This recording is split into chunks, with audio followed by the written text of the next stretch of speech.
طيب يا عم دلوقتي نفكر بالحرية المطلقة. وفي كام تخصص في مصر؟ بنختار الجامعة احنا دلوقتي بنختار الكلية. طب وفي كام تخصص اصلا؟ احنا بنختار من كام؟ ممكن نعمل رهان ان احنا بنختار من كام دي. في الأغلبية أنت ما تعرفش ترص أكتر من 5-6 تخصصات بالنسبة لك هم دول الحياة، وأنت حر لو اخترت واحد منهم. فمجموعك بقى ما يجيبش 2-3 منهم، اتبقى 2 فأنت تبقى حر لو اخترت واحد من 2. احنا بنضحك على نفسنا. أنا هقضي طول عمري بعمل شغلانة أنا ما اخترتهاش وفاكر إن أنا اخترتها. عشان كده بنيجي في حاجة اسمها أزمة منتصف العمر، نتمرد على الحياة. أنت بتتمرد ليه؟ يعني قرارات اتخذت بدري واتخذت غلط. أنا دلوقتي بحاول أساعدك ناخدها صح. انت عندك جامعات زي مثلا جامعه القاهره، جامعه عين شمس، الجامعات الخاصه، المعاهد الخاصه. ده عدد كبير جدا من الناس، كل حاجه فيهم عندها كليات. يعني مثلا لو كليه طب هتلاقي تحتها طب بشري وطب اسنان وصيدله وعلاج طبيعي وتمريض. طبعا انت ما فكرتش في العلاج الطبيعي والتمريض خالص، لان العلاج الطبيعي دي بالنسبه لك مش طب. فتمام، مع ان انت ممكن تكون هو ده اللي انت هتبقى شاطر فيه، مش مهم. هندسه بقى مدني ومعماري وكهرباء وبرمجيات وحاسب آلي وهندسه ميكاترونكس. عندك بقى عالم واسع خالص اسمه هيومانيتيز. بره بيسموه هيومانيتيز، عندنا بنسميه الاداب والتربيه.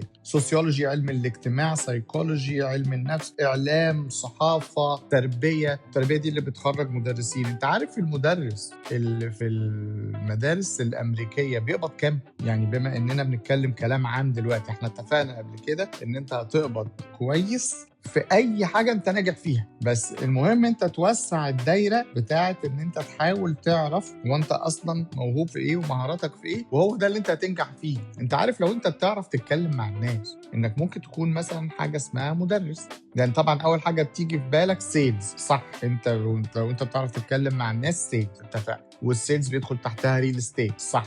ولو الريل استيت ده مشي معاك بتبقى مليونير، ولو السيلز مشي معاك بتبقى مليونير، صح؟ بس هو كده بس؟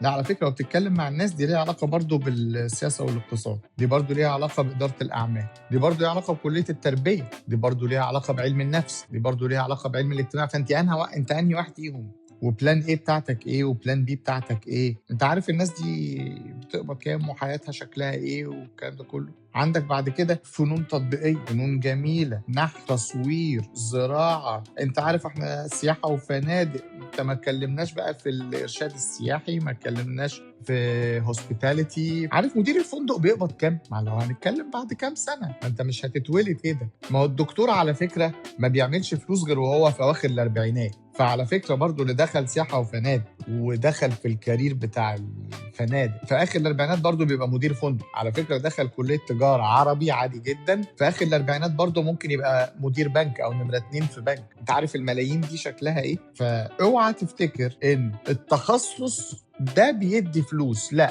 اللي انت ناجح فيه هيجيب لك الدنيا كلها. ممكن نفكر بحريه مطلقه وندخل نعمل ريسيرش، بحث كامل. وفي كام تخصص في مصر سواء في الكليات الحكوميه او الكليات الخاصه او المعاهد الحكوميه او المعاهد الخاصه، لحد اما حاجه تخبط في دماغنا. ما اتكلمناش بقى عن السينما وفنون مسرحيه وغنى واوبرا وتلحين وديكور ومسرح. دنيا واسعه، ما تقفلهاش على نفسك.